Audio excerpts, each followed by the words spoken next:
يا أيها الذين آمنوا صلوا عليه وسلموا تسليما إن الذين يؤذون الله ورسوله لعنهم الله في الدنيا والآخرة وأعد لهم عذابا مهينا والذين يؤذون إن الحمد لله نحمده ونستعينه ونستغفره ونعوذ بالله من شرور أنفسنا ومن سيئات أعمالنا من يهده الله فلا مضل له ومن يضلل فلا هادي له ونشهد أن لا إله إلا الله وحده لا شريك له ونشهد أن محمدا عبده ورسوله أما بعد قال الله تعالى في القرآن العظيم والفرقان المجيد أعوذ بالله من الشيطان الرجيم بسم الله الرحمن الرحيم يا أيها الناس اتقوا ربكم الذي خلقكم من نفس واحدة وخلق منها زوجها وبث منهما رجالا كثيرا ونساء واتقوا الله الذي تساءلون به والأرحام إن الله كان عليكم رقيبا يا أيها الذين آمنوا اتقوا الله حق تقاته ولا تموتن إلا وأنتم مسلمون يا أيها الذين آمنوا اتقوا الله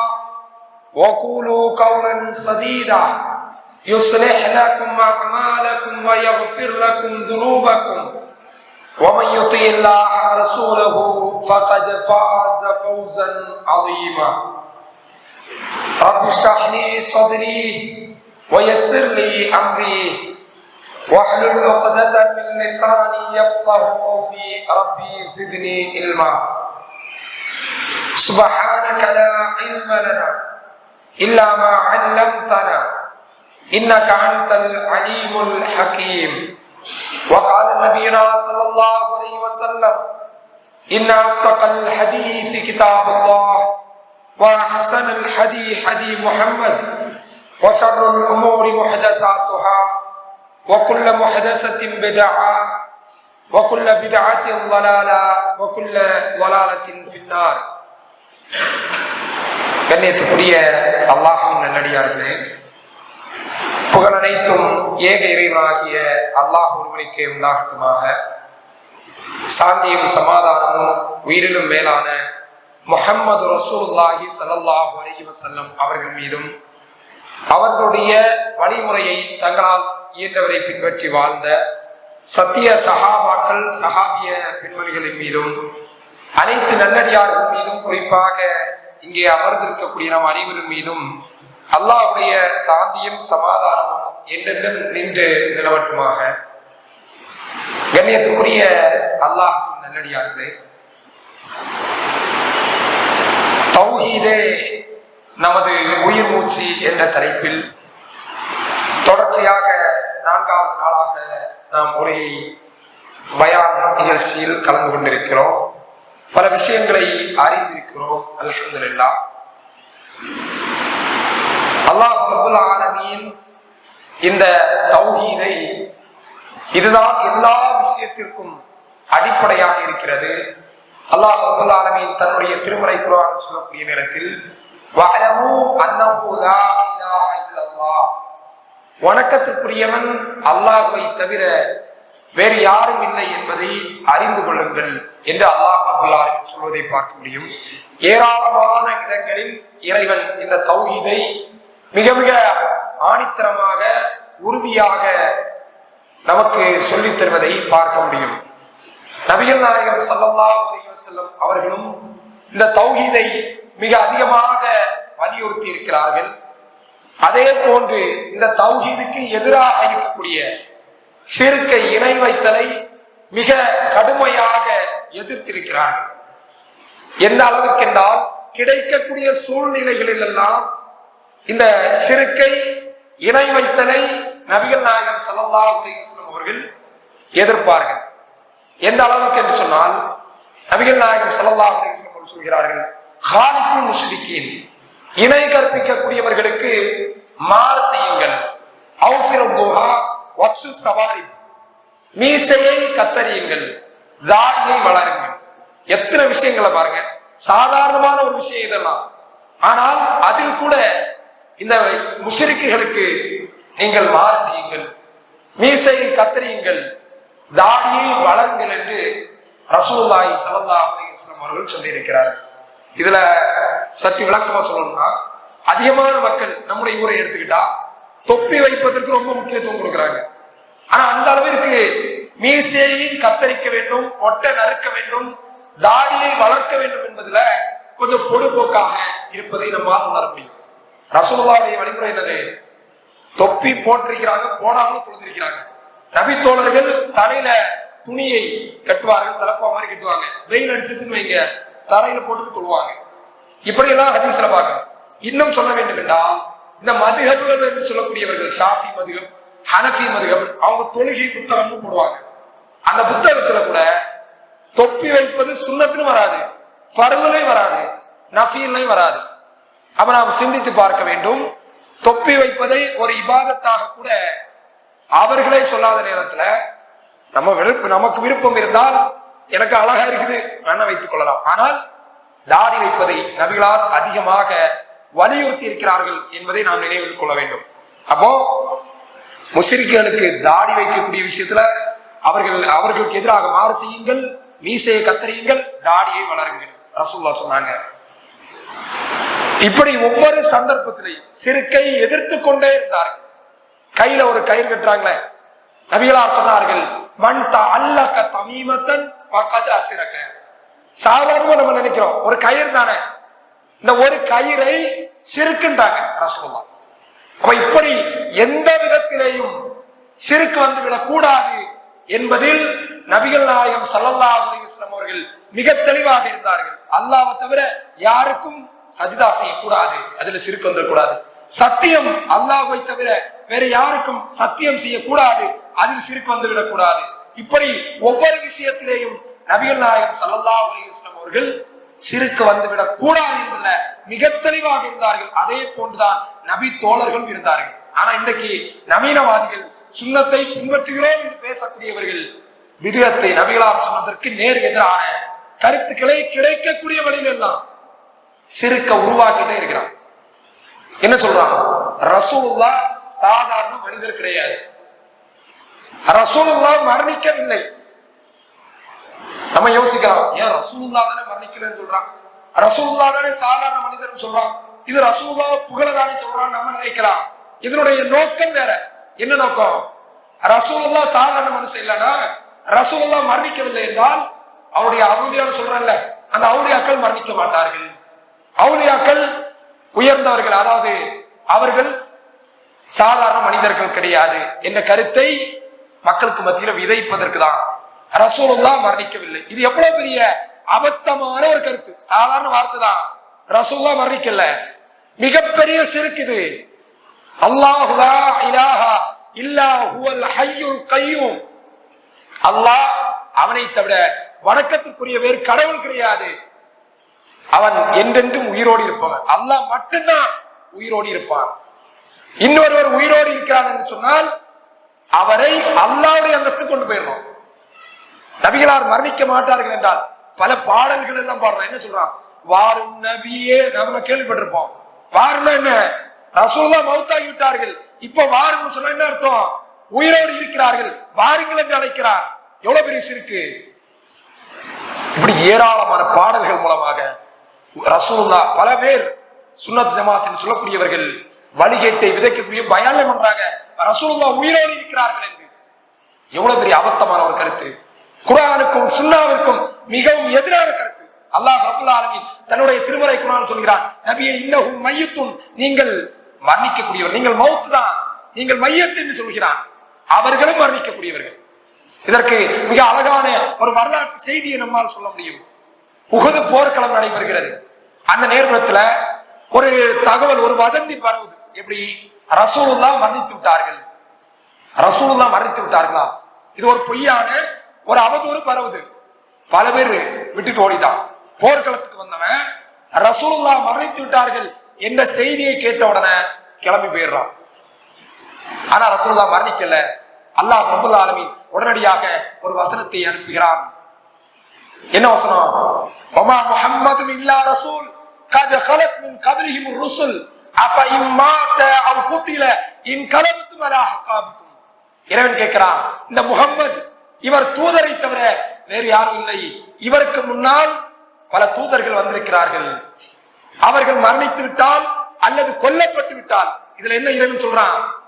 ஒரு தூதர் கொல்லப்படுவார் சொல்றான், ஒரு தூதர் மரணிப்பார் என்று சொல்கிறான். அப்படி கொல்லப்பட்டால், மரணித்தால் வந்த வழியின் பக்கம் சென்று விடுவீர்களா என்று மிக தெளிவாக நபிகள் நாயகம் ஸல்லல்லாஹு அலைஹி வஸல்லம் அவர்கள் மரணிப்பார்கள் என்று இறைவன் சொல்கிறான். இன்னொரு வசனத்துல இறைவன் சொல்கிறான், இன்னக மையத்துன், நபியை நீங்கள் மரணிக்கக்கூடியவர், இன்னகும் மையத்துன், அவர்களும் மரணிக்கக்கூடியவர். தெளிவா இருக்குதா குர்ஆன்ல? ஆனா இவன் என்ன பண்றான்? வாரும் நபியே நீர் வாரும் நபின்னு பாடுறான்.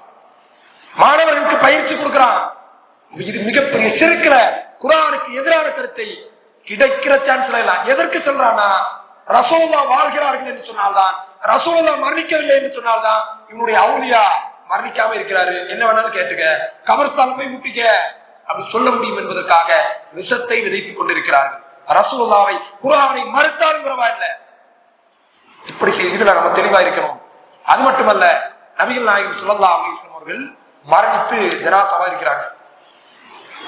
அந்த நேரத்துல அபூபக்கர் சித்திக் ரலியல்லாஹு அன்ஹு அவர்கள் அந்த நேரத்துல இல்ல, வெளியூர்ல இருந்து வர்றாங்க. உமர் ரலியல்லாஹு அன்ஹு அவர்கள் வாளை ஏந்தி கொண்டு நிற்கிறாங்க. யாராவது முஹம்மது ரசூலுல்லாஹ் மரணித்து விட்டார் என்று சொன்னால் அவருடைய தலையை எடுத்துருவேன். அந்த நேரத்தில் மக்கள் எல்லாம் ஒரு குழப்பமான ஒரு சூழ்நிலையில, ரொம்ப கவலையான ஒரு நேரத்தை, அதாவது உயிரை விட நேசித்தவர்கள் முஹம்மது ரசூலுல்லாஹ் அவர்கள் மரணித்து இருக்கிறாங்க, அவங்களால தாங்க முடியல, ஒரு குழப்பத்தில் நிற்கிறாங்க. அபூபக்கர் சித்திக் ரலியல்லாஹு அன்ஹு அவர்கள் அந்த நேரத்துல வர்றாங்க. வந்து திபுத ஹய்யும் வ மய்யிதா எப்படிப்பட்ட வார்த்தை போடுறாங்க, அந்த சூழ்நிலையை உணர்றாங்க. உமர் அவர்கள் வாளை தூக்கி நிக்கிறாங்க. ரசூலுல்லாஹ் மௌத்துன்னா கழுத்தை எடுத்துட்டு நிக்கிறாங்க, கோபத்தோடு நிக்கிறாங்க. மக்கள் எல்லாம் குழப்பத்தில் நிற்கிறாங்க. அபூபக்கர் சித்திக் ரலியல்லாஹு அன்ஹு அவர்கள் மனிதர்கள்ல நபிமார்களுக்கு அடுத்த அந்தஸ்துல சிறந்த மனிதர் அபூபக்கர் சித்திக் ரலியல்லாஹு அன்ஹு அவர்கள் ரசூலுல்லாஹ் வந்து முத்தமிடுறாங்க.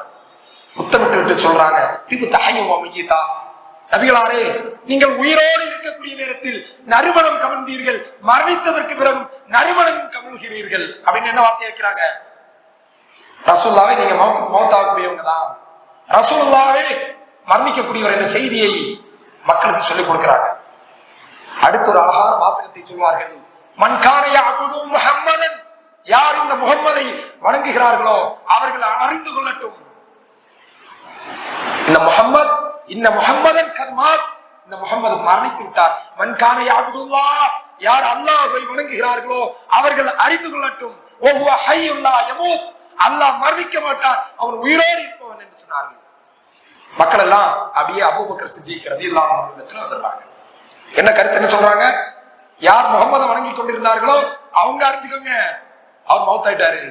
அல்லாஹ்வை வணங்கி கொண்டவர்கள் அறிந்து கொள்ளுங்கள், அல்லாஹ் மரணிக்கக்கூடியவன் கிடையாது, அவன் உயிரோடு இருக்கக்கூடியவன் என்று சொல்லி மிக தெளிவாக முஹம்மது ரசூலுல்லாஹ் மரணித்து விட்டார்கள் என்பதை இந்த சமுதாயத்துக்கு எடுத்து சொன்னார்களே. அப்போ இன்னைக்கு ரசூலுல்லாஹ் உயிரோடு இருக்கிறாங்க.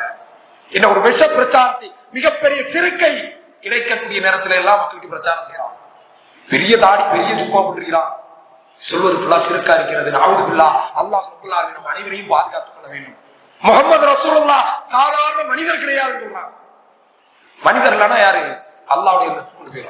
முஹம்மது ரசூலுல்லாஹ்வுக்கு பல சிறப்புகள் இருக்குது, அதை நாம் சொல்கிறோம், அதை நாம் ஏற்கிறோம். என்ன சொல்றான்? முஹம்மது ரசூல் சாதாரண மனிதர் கிடையாது. எந்த அளவுக்கு என்றால், ஒருவர் பேசுகிறார், ஜும்மாவுடைய மேடையில் பேசுகிறார், முஹம்மது ரசூலுல்லாஹ்வை சாதாரண மனுஷன் யாராவது சொன்னா அவருடைய கழுத்துல கத்தியை வைப்பதற்கு நாம் தயங்க கூடாது. அல்லாஹ் ரப்பல் ஆலமீன் சொல்கிறான், நபியே நீங்கள் சொல்லுங்கள், குல் இன்னமா அன பஷர் மிஸ்லுக்கும், உங்களை போன்ற ஒரு மனிதன் தான் என்று நபியை நீங்கள் சொல்லுங்கள். அல்லாஹ் குர்ஆன் வசனத்தில் சொல்றான், ரசூலுல்லாஹ் சொல்ல சொல்றாங்க. அப்ப நாம் சிந்தித்து பார்க்கணும். ரசூலுல்லாஹ் நம்மை போன்ற ஒரு மனிதர் தான், அவர்களுக்கு வஹி அருளப்படுகிறது, அவர்களுக்கு சில சிறப்புகளை இறைவன் வழங்கி இருக்கிறான். இப்படி நாம் புரிந்து கொள்ளணும். ஆனா ரசூலுல்லாஹ் சாதாரண மனிதர் இல்ல. இப்படி கிடைக்கிற கேப்ல எல்லாம், கிடைக்கக்கூடிய வாய்ப்புகளில் எல்லாம் மக்களை மூளை செலவு செய்கிறார். குர்ஆன்ல இருந்து ஹதீஸ்ல இருந்து சில ஆதாரங்கள். நபிகள் நாயகம் ஸல்லல்லாஹு அலைஹி வஸல்லம் அவர்கள் தொடர்ச்சியா நோன்பு வைப்பாங்க. அப்புறம் சஹாபாக்கள் கேட்கிறார்கள், யா ரசூலுல்லாஹ், நீங்க மட்டும் தொடர்ச்சியா நோன்பு வைக்கிறீங்களே, எங்களுக்கு மட்டும் அனுமதி கொடுக்க மாட்டீங்களே? தொடர்ச்சினா இரவு பகல் நோன்பு டெய்லி வைக்கிறாங்க. ஆனா ரசூலுல்லாஹி ஸல்லல்லாஹு அலைஹி வஸல்லம் அவர்கள் சொன்னார்கள், நான் உங்களை போன்றவன் கிடையாது. எனக்கு அல்லாஹ்வுடைய புறத்தில் இருந்து உணவு உண்ண கொடுக்கப்படுகிறது, பானம் கொடுக்கப்படுகிறதுன்னு சொல்றாங்க. இந்த ஹதீஸை எடுத்து வச்சுட்டு இதை எப்படி விளங்கணும்? அதாவது ரசூலுல்லாஹ்வுக்கு அல்லாஹ் ரப்பல் ஆலமீன் நாம் அறியாத புறத்தில் அவருக்கு உணவளிக்கிறான், தண்ணீர் கொடுக்கிறான், ரசூலுல்லாஹ்வுக்கு சில சிறப்பு இருக்கிறது என்று விளங்க வேண்டுமே தவிர என்ன பண்றான்? ரசூலுல்லாஹ் அல்லாஹ் ஒன்று என்ற அடிப்படையில, ரசூலுல்லாஹ்வுக்கு மரணமே கிடையாது என்ற அடிப்படையில் பல குர்ஆன் வசனம் இஸ்லாத்தின் அடிப்படை தகர்த்தாவது தன்னுடைய சிறுக்கை நிலைநாட்ட துடித்துக் கொண்டிருக்கிறான். அப்ப இந்த விஷயத்துல நாம் மிக தெளிவாக இருக்க வேண்டும். ரசூலுல்லாஹி ஸல்லல்லாஹு அலைஹி வஸல்லம் அவர்கள் மரணித்து விட்டார்கள் என்பதுல மிக தெளிவா இதன் மூலமாக சிறுக்கை விதைக்கப்படுகிறது. அதுல நம்ம கவனமா இருக்கணும். அப்ப இது போன்று இந்த கையில ஒரு கிற்றமே தாயத் மன் தஅல்லக தமீமத்தன் ஃபக்கத் அஷ்ரக, யார் தாயத்துகளை தொங்க விடுகிறார்களோ அவர்கள் சிறுக்கு வைத்து விட்டார்கள், இணை கற்பித்து விட்டார்கள். சாதாரண ஒரு கயிறு தானே, இதுல என்ன சிறுக்கு? நிரந்தர நரகத்துக்கு போகக்கூடிய விஷயம் என்ன இருக்குது? அதுல கூட சிறுக்கு வந்து விடக்கூடாது. நபிகளார் சொன்னார்கள், அல்லாஹ் தான் நோயை தீர்க்கிறான். வைதா மரியத்து ஃபஹுவ யஷ்பீன், நான் நோய்வாய்ப்பட்டால் அல்லாஹ் என்னுடைய நோயை தீர்க்கிறான். இந்த கயிறு என்ன நினைக்கிறான்? இந்த கயிறு என்னுடைய நோயை தீர்க்கும் என்று நம்பினால் அது சிறுக்காக மாறிவிடுகிறது. இப்படி ஒவ்வொரு கட்டத்திலேயும் நம்ம சிறுக்கில இருந்து விலகி வாழ வேண்டும். சிறுக்கில் வீழ்ந்து விட்டால் யார் அல்லாஹ்வுக்கு இணை கற்பிக்கிறாரோ அவர்களுக்கு அல்லாஹ் சொர்க்கத்தை ஹராமாக்கி விட்டான். அவர்களுடைய தங்குமிடம் நரகம் என்று இறைவன் தன்னுடைய திருமறை குர்ஆனில் சொல்கிறார். நபியே, நீங்கள் இணை கற்பித்தால் கூட உங்களுடைய நல்ல அமலையும் அழிந்து நாசமாகிவிடும் என்று இறைவன் எச்சரிக்கை செய்கிறார். அப்ப எந்த வழியிலையும் அந்த சிறுக்கின் பக்கம் நாம் சென்று விடக்கூடாது. அதுல கவனமாக இருக்க வேண்டும். நேற்றைய அல்லது ஒரு 2 நாட்களுக்கு முன்னால் பத்திரிகையில ஊடகத்துல வந்த செய்தி, ஒரு இஸ்லாமிய பெண் 16 வயது பெண் தற்கொலை செய்து கொள்கிறார். ரமலானுடைய மாதத்துல ரொம்ப வேதனையோடு பகிர்ந்திருந்தார்கள். ஏன்? காதல் தோல்வி. வயது 16 தான் ஆகுது. முஸ்லிம் பெண், நவுதுபில்லாஹ், அல்லாஹ் பாதுகாக்கணும். அப்ப யோசித்து பாருங்கள், இந்த அளவிற்கு இன்னைக்கு சமுதாயம் சிறுக்கின் பக்கம் எவ்வளவு பெரிய ஒரு தௌஹீதை அல்லாஹ் வழங்கி இருக்கிறான். அதை விட்டுட்டு மார்க்கம் என்னன்னு தெரியல. அழகான ஒரு வரலாறை நம்மால் சொல்ல முடியும். உம்மு சுலைம் என்று சொல்லக்கூடிய நபித்தோழியர், மிக சிறந்த ஒரு பெண்மணி. அபூ தல்ஹா என்று சொல்லக்கூடிய நபித்தோழர் வருகிறார். இஸ்லாத்தை ஏற்பதற்கு முன்னால் காஃபிரா இருக்கிறார். இவங்க இந்த அம்மா கணவனை இழந்தவர்களாக ஒரு சிறிய கை குழந்தையோடு இருக்கிறாங்க. வந்து கேட்கிறார், அபூ தல்ஹா, உங்களை திருமணம் செய்து கொள்ள வேண்டும் உம்மு சுலைமை அப்படின்னு கேட்கிறாங்க. உடனே உம்மு சுலைம் சொன்ன மறுபதில் என்ன தெரியுமா? உங்களை போன்றவர்கள் திருமணம் செய்வதற்கு கேட்டால் யாரும் மறுக்க மாட்டாங்க. ஏன்னா வசதி வாய்ப்பு மிக்கவர்கள் நீங்கள், சமுதாயத்தில் சிறந்த ஒரு அந்தஸ்தை மிக்கவர்கள் நீங்கள். ஆனால் நீங்க அந்த ரஜுலுன் காஃபிர், நீங்கள் ஒரு காஃபிரான மனிதர், நீங்கள் அல்லாஹ்வை நம்பவில்லை. அப்ப நான் எப்படி உங்களை கல்யாணம் பண்ண முடியும்? கையில ஒரு கை குழந்தை இருக்குது, கணவன் இல்லை. அந்த நேரத்தில் அந்த பெண்மணியுடைய உறுதி ஈமான் என்ன எப்படி இருந்துச்சு யோசிச்சு பாருங்க. அப்படி அடுத்து கேட்கிறாங்க, வேணா நீங்க இஸ்லாத்தை ஏற்றுக்கொள்ளுங்கள். இஸ்லாத்தை ஏற்றுக்கொண்டால் அந்த இஸ்லாத்தை ஏற்பதை நான் மகராக ஏற்று நான் உங்களை திருமணம் செய்வதற்கு தயார் என்று சொல்கிறார்கள். அவர்கள் அபூ தல்ஹா அவர்களும் ரலியல்லாஹு அன்ஹு அவர்கள் இஸ்லாத்தை ஏற்றுக்கொள்கிறார்கள், திருமணம் செய்து கொண்டார்கள். இது வரலாறு. அப்புறம் இந்த செய்தியை, அதாவது கை குழந்தையா இருக்கிறாங்க, சமுதாயத்துல விதவையாக இருக்கக்கூடிய பெண்களுடைய துன்பங்கள் என்ன என்பதை பார்க்கக்கூடியவங்களுக்கு தெரியும். அதை சொல்ல தெரிய வைக்க வேண்டிய அவசியம் இல்லை. அப்ப அந்த நிலையில் கூட சிறுக்கு பெரிய பொருளாதார வசதி படைத்தவர், பெரிய சமுதாய அந்தஸ்து இருந்தவர், அழைத்தாலும் தேவையில்லை, சிறுக்கு வைக்கிறார். உன்னை நான் திருமணம் செய்ய முடியாது என்று சொன்ன அந்த காலகட்டம் என்ற நேற்றைய தினம் 16 வயது பெண், இஸ்லாமிய பெண் தற்கொலை செய்து கொள்கிறார். காதல் தோல்வியா? மார்க்கத்தை பற்றி, இந்த தௌஹீதுடைய சிறப்பை பற்றி நம்முடைய பிள்ளைகளுக்கு நாம் கற்றுக் கொடுக்காத விளைவு எங்கே கொண்டு சென்றது யோசித்து பாருங்கள்.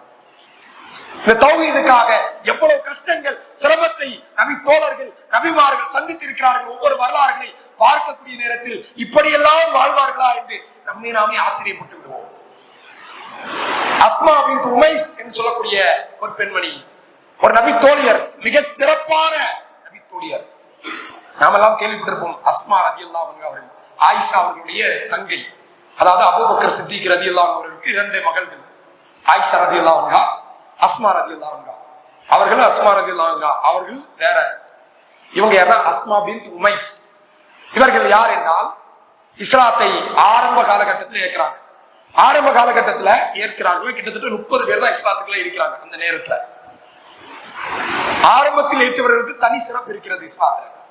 இவர்கள் இஸ்லாத்தை ஏற்று நபிகள் நாயகம் ஸல்லல்லாஹு அலைஹி வஸல்லம் இவங்களுடைய வாழ்க்கை நீங்க படித்தோம்னா வாழ்க்கை ஃபுல்லா தியாகம், வாழ்க்கை ஃபுல்லா இஸ்லாத்திற்காக தியாகம் செய்தார்கள். ஒரு 5வது வருடத்துல நபிகள் நாயகம் அவர்கள் 40 வயசுல நபியாக ஆகிறார்கள். ஒரு 45வது வருடத்துல இஸ்லாத்தை மறைமுகமாக பின்பற்றிக் கொண்டிருக்கிறாங்க. வக்கத்து காஃபிர்களுக்கு தெரிகிறது, தாங்க முடியாத தொல்லையை கொடுக்கிறார்கள், துன்பத்தை கொடுக்கிறார்கள். அந்த நேரத்துல அந்த நபித்தோழ கிட்டத்தட்ட 100 நபர்கள் அளவுல நபிகள் நாயகம் அவர்கள் அபிசீனியான்னு சொல்லக்கூடிய இன்னைக்கு எத்தியோப்பியான்னு சொல்றல அந்த நாட்டிற்கு ஹிஜ்ரத் அனுப்புறாங்க. கடல் கடந்து பயணம் அபிசீனியாவுக்கு அனுப்புறாங்க. இத்தனை ஒரு ரசூலுல்லாஹ்வுக்கு 45 வயது, அதாவது நபித்துவத்தின் 5வது வருடத்துல எத்தியோப்பியாவுக்கு போனா யோசித்து பாருங்க. 100 பேர் போறாங்க. அங்க தெரிஞ்சவங்க யாருமே கிடையாது, ரொம்ப தூரம். அங்க போய் வீடு கிடையாது, சொத்து கிடையாது, சுகம் கிடையாது. இஸ்லாத்தை ஏற்றும் ஒரே காரணத்துக்காக பயணம் செய்தார்கள். அங்க போய் வாழ்றாங்க. அந்த நேரத்துலதான் அவர்களுடைய கணவர், அதாவது ரசூலுல்லாஹ்வுடைய சிறிய தந்தையின் மகன் ஜாஃபர் பின் அபி தாலிப் சொல்லக்கூடிய நபித்தோழர், மிகச்சிறப்பான, நாம் வரலாறு பின்னாடி பேசுறோம், மிக சிறந்த நபித்தோழர். அவர் 2 பேருமா போறாங்க, குழந்தைகளோடு போறாங்க. சில காலங்கள் செல்கிறது. கிட்டத்தட்ட 14 வருடங்கள் அந்த அபிசீனியாவில வாழ்றாங்க. எத்தோப்பியான்னு சொல்றல அங்க வாழ்றாங்க. ரொம்ப சிரமப்பட்டுதான் வாழ்றாங்க. அதற்கு பிறகு ஹைபருடைய யுத்தம் நடைபெறுகிறது. நபிகள் நாயகம் அவர்கள் 14 வருடத்துக்கு பிறகு மதீனாவுக்கு வர்றாங்க. மதீனாவுல ஏறக்குறைய 7 வருடங்களுக்கு பிறகு ஹிஜ்ரத் செய்து 7 வருடத்துக்கு பிறகு அவர்கள் எல்லாம் இஸ்லாம் மிகப்பெரிய அளவில் வளர்ந்துருச்சு என்ற தகவல் தெரிந்ததற்கு பிறகு ஹைபர் யுத்தம் முடிந்து நபிகளார் வீட்டுக்கு வர்றாங்க.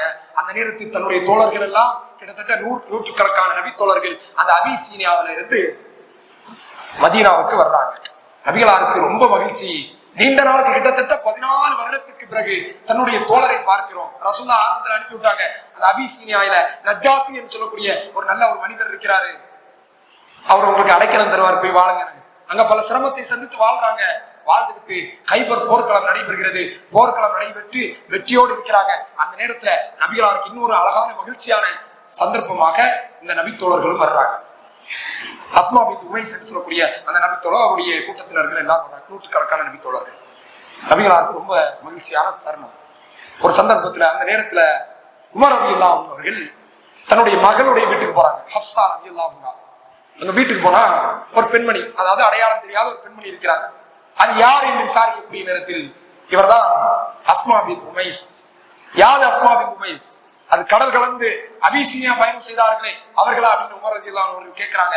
ஆமா அவர்கள் தான் அப்படின்னு சொன்னோன்னே உமர் ரலியல்லாஹு அன்ஹு அவர்கள் சொல்கிறார்கள், உங்களை விட நாங்கள் தான் நபிகள் நாயகம் ஸல்லல்லாஹு அலைஹி வஸல்லம் அவர்களோடு மதீனாவுக்கு ஹிஜ்ரத் செய்தோம், நாங்கள் தான் ரொம்ப சிறந்தவங்க அப்படின்னு சொல்றாங்க. இவங்களுக்கு ரொம்ப கோபம் வந்துருச்சு. உடனே சொல்கிறார்கள், நீங்க சொல்றது சரிதான், ஆனால் நீங்கள் வாழக்கூடிய காலகட்டத்துல நபிகளாரோடு வாழ்ந்தீர்கள், உங்களுக்கு நபிகள் நாயகம் அவர்கள் உணவளித்தார்கள், நபிகள் நாயகம் அவர்கள் மார்க்க விஷயத்தை கற்றுத் தந்தார்கள். ஆனால் நான் எங்களுடைய நிலை என்ன தெரியுமா? நீண்ட தூரம் பயணம் செய்தோம், யார் உறவினர்கள் தெரியாது, அங்கு இருக்கக்கூடிய மக்கள் எங்களை கோபத்தோடு வெறுப்போடு பார்த்தார்கள். அதையெல்லாம் நாங்கள் தாங்கிக் கொண்டு பயந்து பயந்து தினம் வாழ்க்கை கழித்தோம். நாங்கள் அபிசீனியாவுக்கு அல்லாஹ்வுக்கும் அவருடைய தூதருடைய பொருத்தத்திற்காக மட்டும்தான் செய்தோம், கடல் கடந்து பயணம் செய்தோம். அங்க செய்து மட்டும் இல்ல, அடுத்து அங்கிருந்து மதீனாவுக்கு ஹிஜ்ரத் செய்திருக்கிறோம். அது எப்படி நீங்க மட்டும் சிறப்பானவர்களாக ஆக முடியும்? ரசூலுல்லாஹ்வை நான் முறையிடுவேன் அப்படின்னு பேச்சுவார்த்தை ஆயிடுச்சு. கோபப்படுறாங்க. உடனடியாக அந்த இடத்திலேயே முஹம்மது ரசூலுல்லாஹி ஸல்லல்லாஹு அலைஹி வஸல்லம் அவர்கள் வர்றாங்க. இப்படி எல்லாம் ரசூலுல்லாஹ் இந்த பஞ்சாயத்து சொல்றாங்க, இப்படி உமர் சொல்றாங்க அப்படின்னு.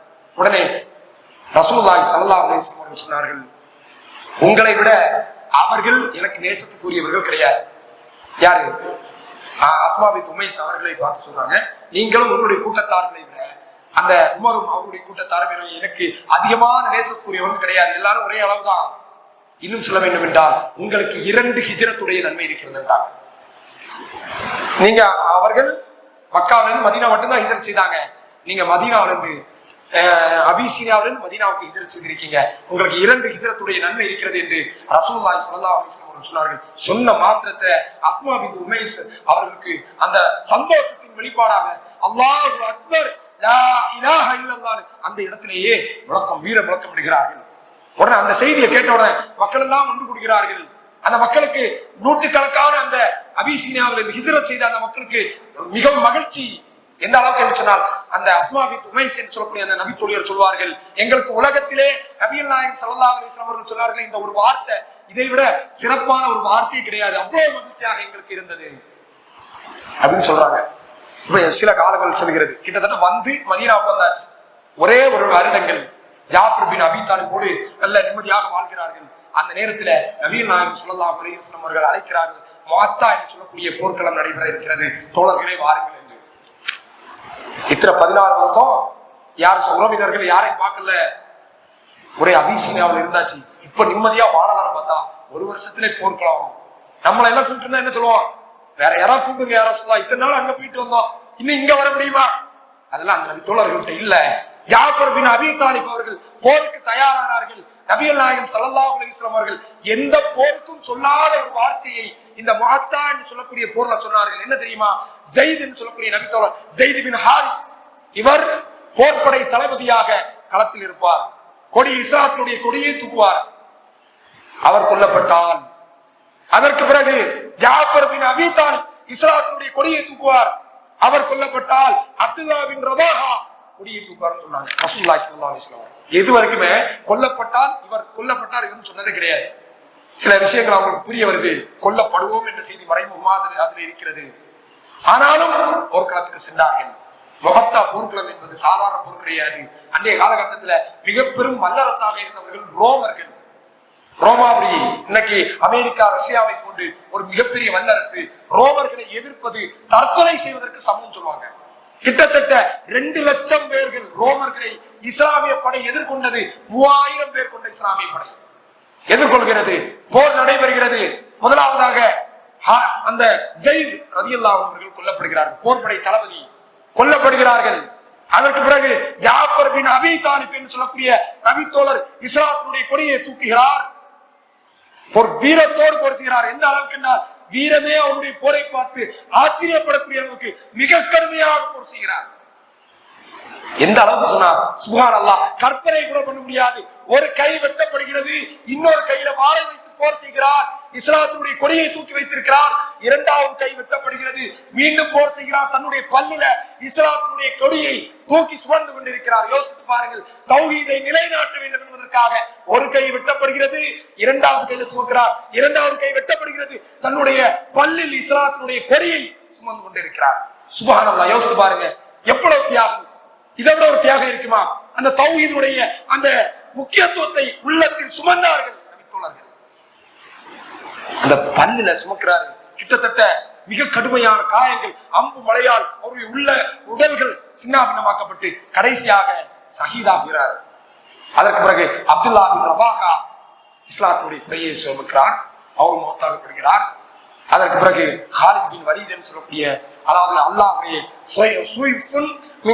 அல்லாஹ்வுடைய போர்வாள் என்று சொல்லக்கூடிய ஹாலித் பின் வலீத் என்று சொல்லக்கூடிய நபித்தோழர் மூலமாக இஸ்லாத்திற்கு வெற்றி கிடைக்கிறது. நான் சிந்திச்சு பார்க்கணும். 1 வருஷம் ஆச்சு, ரசூலுல்லாஹ் போருக்கு சொல்றாங்க, போனார்கள், கொல்லப்பட்டார்கள். அஸ்மாவிடத்துல செய்தி வருகிறது. அஸ்மா பின் உமைஸ் இடத்துல ரசூலுல்லாஹ் வீட்டுக்கு வர்றாங்க. அவர்கள் மாவு குலைத்துக் கொண்டிருக்கிறார்கள். என்ன எதுக்கு தெரியுமா? தன்னுடைய கணவர் இப்ப போர்க்களத்தை விட்டு வெளியே வருகிறார் அந்த செய்திக்காக. பிள்ளைகளை குளிப்பாட்டி நல்ல புத்தாடைகளை எல்லாம் அணிந்து கொண்டிருக்கு. ஆனா முகத்துல ரொம்ப சோகம். அஸ்மா அவர்கள் கேட்கிறாங்க, யார சொல்லலாம், ஏன் ரொம்ப சோகமா இருக்கீங்க? ஜாஃபர் பின் அபி தாலிபை பற்றி ஏதாவது செய்தி உண்டா? அவர் கொல்லப்பட்டார் என்று சொன்ன உடனே ரொம்ப மிக அதிகமாக அழுகிறார்கள். நபிகள் நாயகம் ஸல்லல்லாஹு அலைஹி வஸல்லம் அவர்கள் ஆரம்பப்படுத்துகிறார்கள். தன்னுடைய மனைவிமார்களை வச்சு ஆரம்பப்படுத்த வைக்கிறாங்க. அதற்கு பிறகு ரொம்ப சிறிய குழந்தைகளா இருக்கிறாங்க. அதற்கு பிறகு அவர்களை அடக்கம் செய்கிறாங்க. அதற்கு பிறகு அபூபக்கர் சித்திக் ரலியல்லாஹு அன்ஹு அவர்களை அஸ்மா பின்த் உமைஸ் அவர்கள் இரண்டாவதாக திருமணம் செய்கிறார்கள். அடுத்த ஒரு சில ஆண்டுகளிலேயே அபூபக்கர் சித்திக் அவர்களும் கொல்லப்படுகிறார், மௌத்தாகிறாங்க. 3 வயது குழந்தை. அதற்கு பிறகு அலி ரலியல்லாஹு அன்ஹு அவர்கள் அவர்களை திருமணம் செய்தார்கள். இந்த ஹதீஸ்கள் நம்மால் வரலாறுகளில் நம்மால் பார்க்க முடியும். இப்படி வாழ்க்கை முழுவதும் ஒரு வருடம் நிம்மதியா வாழலாம்னா கணவர் மறுத்து 14 வருடங்கள் அபிசீனியாவில் ஹிஜ்ரத். இப்படி வாழ்க்கை முழுவதும் தியாகத்தோடு வாழ்ந்த அந்த இஸ்லாமிய பெண்களுடைய வரலாறுகளை நாம் நம்முடைய உள்ளத்தை ஏற்றுக்கணும். நம்முடைய பிள்ளைகளுக்கு, வரக்கூடிய தலைமுறைகளுக்கு இந்த தௌஹீதிற்காக, இந்த இஸ்லாத்திற்காக எவ்வளவு சிரமத்தை அந்த மக்கள் சந்தித்தார்கள் என்பதை நாம் உறுதியாக ஏற்றோம் என்றால் அந்த சிறுக்கின் பக்கம் நாம விழமாட்டோம். அல்லாஹ் ரப்பல் ஆலமீன் நம்ம அனைவரையும் பாதுகாத்தருவானாக. இறுதி வரைக்கும், மரண தருவாய் வரைக்கும் இந்த தௌஹீதிலே வாழ்ந்து மரணிப்பதற்கு இறைவன் அருள் செய்வானாக. வஆஹிரு தஅவானா அல்ஹம்துலில்லாஹி ரப்பில் ஆலமீன். அஸ்ஸலாமு அலைக்கும் வரஹ்மத்துல்லாஹி வபரகாத்துஹு.